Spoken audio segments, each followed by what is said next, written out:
To our channel साहित्य शिक्षा। तो आज का हमारा टॉपिक रिलेटेड है जैकस डेरिडा से। अब जो जैकस डेरिडा है इसकी इंट्रोडक्शन की वीडियो हमने ऑलरेडी अपलोड कर दी है। अगर अभी तक आपने नहीं देखी है तो पहले उसको जरूर देख लियो, उसका लिंक आपको डिस्क्रिप्शन बॉक्स में मिल जाएगा। दूसरी बात मैं आपको ये बता देती हूँ कि ये हमारा सेकंड पार्ट है डेरिडा की को लेकर, क्योंकि मैंने फर्स्ट वीडियो में जैसा कि बताया था कि पहले हम इसके इंट्रोडक्शन को करेंगे, देन हम इनकी जो इंपॉर्टेंट थ्योरीज है उनको करेंगे, देन इन इंपॉर्टेंट वर्क्स को, और लास्ट वीडियो में हम इसके PYQs को करते हैं। तो इसी तरीके से सीक्वेंस में हम चलेंगे। तो ये सेकंड पार्ट है डेरिडा की वीडियो का, जिसमें कि इनकी इंपॉर्टेंट थ्योरीज के बारे में हम डिस्कस करने वाले हैं। तो चलो ज्यादा देर ना करते हुए शुरू करते हैं। सबसे पहले जो इनकी इंपॉर्टेंट थ्योरी है उसमें हम डिस्कस करेंगे अपोरिया को। वैसे तो इनकी सबसे इंपॉर्टेंट थ्योरी है डीकंस्ट्रक्शन, पर डीकंस्ट्रक्शन के बारे में तो आप सभी जानते हो कि क्या होता है, फिर भी चलो मैं थोड़ा सा उसको ही शुरू करते हुए वीडियो को शुरू करना चाहती हूँ। डीकंस्ट्रक्शन का मतलब होता है, कंस्ट्रक्शन का मतलब तो आपको पता ही है, कोई भी चीज जो कंस्ट्रक्ट होती है यानी कि फॉर्म होती है, बनती है। डीकंस्ट्रक्शन होता है जब कोई कंस्ट्रक्ट हो रखी, जैसे अपने घर में आपके घर में कोई ना कोई टूट फूट हो जाती है। घर तो आप एक बार बना देते हो, बट कभी उसमें कुछ रिनोवेट करवा रहे हो, कभी पेंट करवा रहे हो, तो वो सारी चीजें आप दोबारा दोबारा कंस्ट्रक्ट करते रहते हो। जो घर आपने बनाया है उसमें आप कुछ ना कुछ और चेंज कराते रहते हो, तो उसको बोलते हैं डीकंस्ट्रक्शन।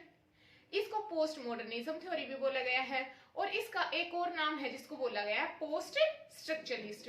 यानी कि एक बात तो यहाँ से कंफर्म हो गई कि पहले स्ट्रक्चरलिस्ट आई, उसके बाद आई थी पोस्ट स्ट्रक्चरलिस्ट।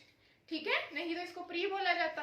पोस्ट मतलब कि उसके बाद आई है। ये एक पॉइंट तो हो गया क्लियर। अब डीकंस्ट्रक्शन का मतलब क्या होता है? डीकंस्ट्रक्टिविज्म जो थ्योरी थी उसका मतलब था कि कोई भी चीज जब इन्होंने जो स्ट्रक्चरलिज्म वाले थे उनके कह सकते हैं कि अगेंस्ट में, या वो जो विचार उनके थे उनके अगेंस्ट में हम कह सकते हैं कॉन्ट्राडिक्टरी थ्योरी दी थी।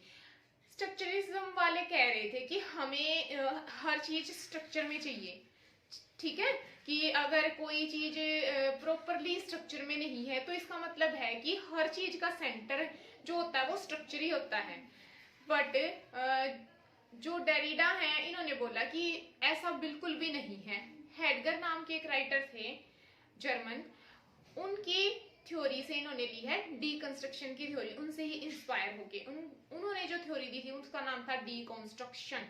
ठीक है, तो उससे इंस्पायर होके डेरिडा ने ली है। इसको भी हम अलग वीडियो, सेपरेट वीडियो में अलग से डिस्कस करेंगे, बट आज हम इनकी कुछ और इंपॉर्टेंट थ्योरीज को डिस्कस कर रहे हैं जो कि पेपर में आई हुई है। अब आप इनको देख लोगे तो आपको PYQs करते टाइम पता लग जाएगा कि किस तरीके से जो टर्म्स थ्योरीज पूछी जाती हैं। ठीक है, इससे पहले भी मैंने बाकी राइटर्स के PYQs करवा दिए, अगर आपने नहीं देखे हैं तो देख लें। ठीक है, चलो शुरू करते हैं अपोरिया से। तो डीकंस्ट्रक्शनिज्म होता है कि भाई स्ट्रक्चरलिज्म में तो सब कुछ स्ट्रक्चर में होता है, और जो ये पोस्ट स्ट्रक्चरलिस्ट ये कह रहे थे कि जरूरी नहीं कि सब कुछ स्ट्रक्चर में हो। ठीक है, जरूरी नहीं सब कुछ स्ट्रक्चर में हो, बाइनरी हो सकती हैं चीजें, एक दूसरे के कॉन्ट्राडिक्टरी होती हैं चीजें। इनका मानना ये था। तो अब शुरू करते हैं। तो अभी इसी पॉइंट ऑफ व्यू को लेकर इनकी जितनी भी थ्योरी है वो कहीं ना कहीं इसी पॉइंट ऑफ व्यू से कनेक्टेड है कि जो हर चीज है वो उनका एक स्ट्रक्चर ना होके वो कहीं ना कहीं डीकंस्ट्रक्टिविज्म यानी कि डी स्ट्रक्चर से रिलेटेड है।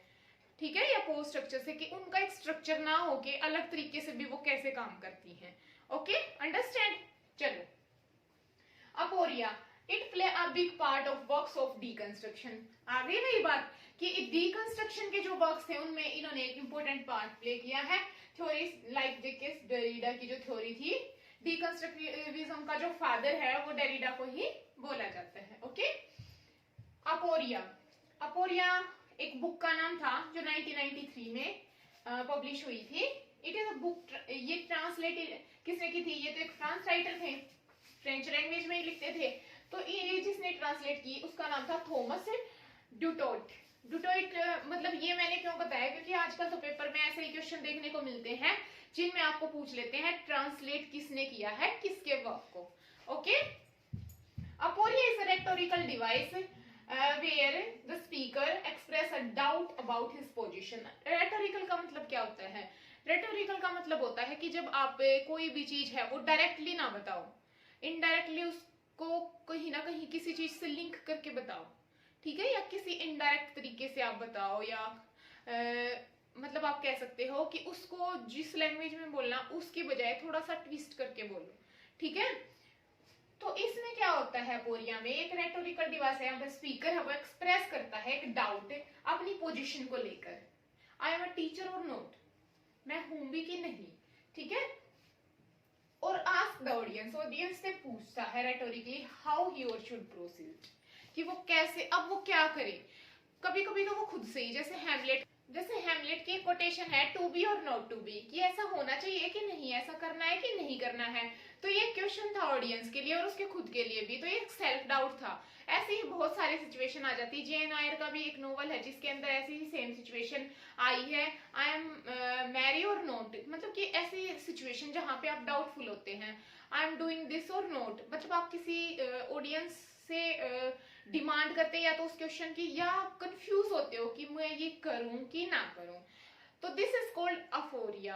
अपोरिया का मतलब होता है कि जब आप पजल होते हो, ठीक है, मीन्स फिलोसॉफिकली पजल और state of being in meaning puzzle.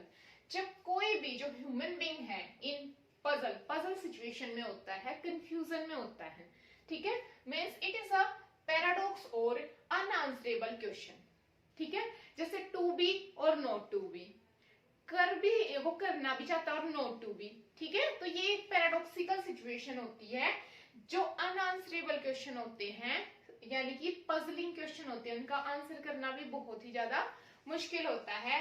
That force you to think differently, और वो आपको फोर्स करते हैं कि आप किस तरीके से डिफरेंटली कैसे सोच सकते हो उसी पॉइंट ऑफ व्यू के बारे में, जो सब जिस हिसाब से एक स्ट्रक्चर में सोच रहे हैं, आप उस स्ट्रक्चर से हटके डिफरेंटली उसके बारे में क्या अलग सोच सकते हो।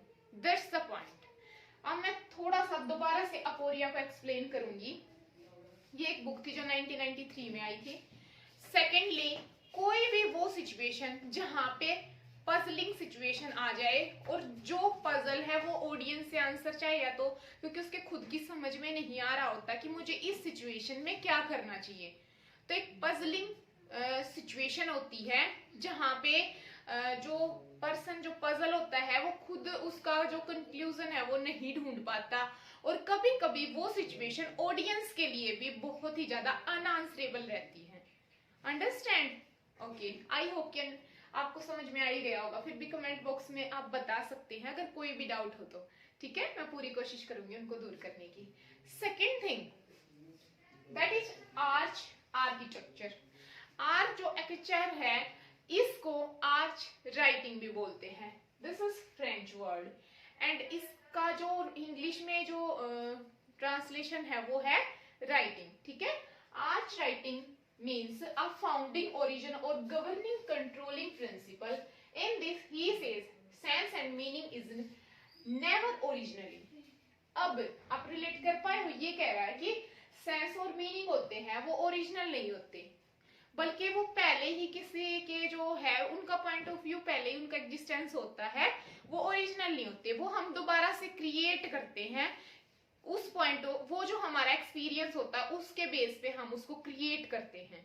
Note they are not original, okay, or fully presented but always spaced and structure temporary.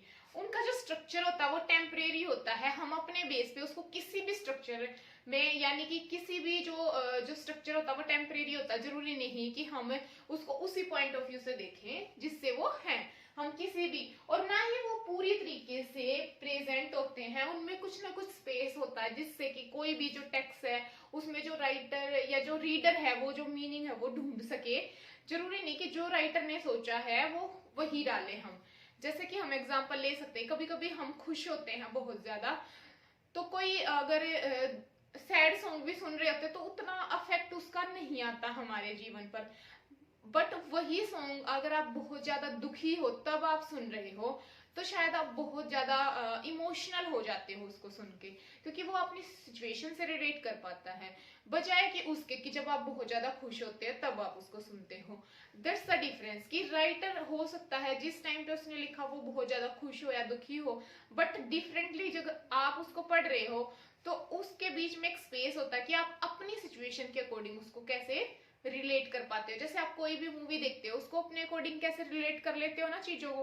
कोई इमोशनल सीन आ जाता है तो आप भी साथ साथ में रोने लग जाते हो। तो वो क्या है, सब कुछ वो है कि आप खुद को उसकी जगह रख के देख रहे हो कि मतलब अगर मैं वहां होता या उस सिचुएशन में होता तो मुझे कितना अंदर से डीपली मैं इमोशनल हो सकता था। Okay, that's the point. Arch writing में फिर से एक्सप्लेन करती हूँ।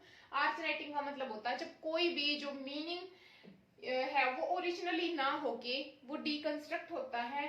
सेंस और मीनिंग है वो हमेशा जब भी प्रेजेंट होते हैं तो उनके बीच में एक स्पेस होता है और जो उनका स्ट्रक्चर होता है वो पूरा परमानेंट नहीं होता।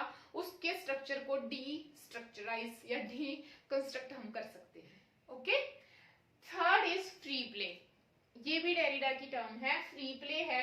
ये एक लिटरेरी कंसेप्ट है जो डेरिडा ने दिया था 1966 में। 1966 और कई जगह 1967 भी ये जो ऐसे है इसकी पब्लिकेशन डेट हमें मिलती है। ये बहुत ही इंपॉर्टेंट है और कई बार PYQs में आ चुका है। जब हम करेंगे तो आपको पता लगेगा। Structure, sign and play in the discourse of human science. Structure है, साइन है और प्ले है in the discourse of human science. किसमें? जो ह्यूमन साइंस के डिस्कोर्स हैं। ये पूरा का पूरा फुल नेम है ऐसे का। ओके, पहले इन्होंने ये लेक्चर डिलीवर किया था जॉन हॉपकिंस यूनिवर्सिटी के अंदर 1966 में एंड देन ये ऐसे पब्लिश हुआ था। ओके, अब फ्री प्ले का तो नाम से ही आपको अंदाजा लग रहा है कि इसका मतलब होता है फ्री प्ले। ठीक है, but it means we did not know the centre of anything. मैंने बताया कि जो स्ट्रक्चरलिस्ट थे वो हर चीज का सेंटर ढूंढते थे कि कोई भी चीज है वो स्ट्रक्चर में है, उसका कोई ना कोई सेंटर है। ये फ्री प्ले होते थे, ये उनके बिल्कुल अपोजिट होते थे, कॉन्ट्राडिक्टरी काम करते थे। ठीक है, तो इसका मतलब है कि जब हमें किसी भी चीज का सेंटर नहीं पता, हम किसी भी चीज के सेंटर के बारे में नहीं सोच रहे, without this centralised reference all this left is free play. और बिना किसी सेंटर के जब भी हम कोई चीज करते हैं, कोई प्ले, कोई ऐसे कुछ भी जब हम करते हैं बिना किसी सेंटर के, तो उसको बोला जाता है फ्री प्ले।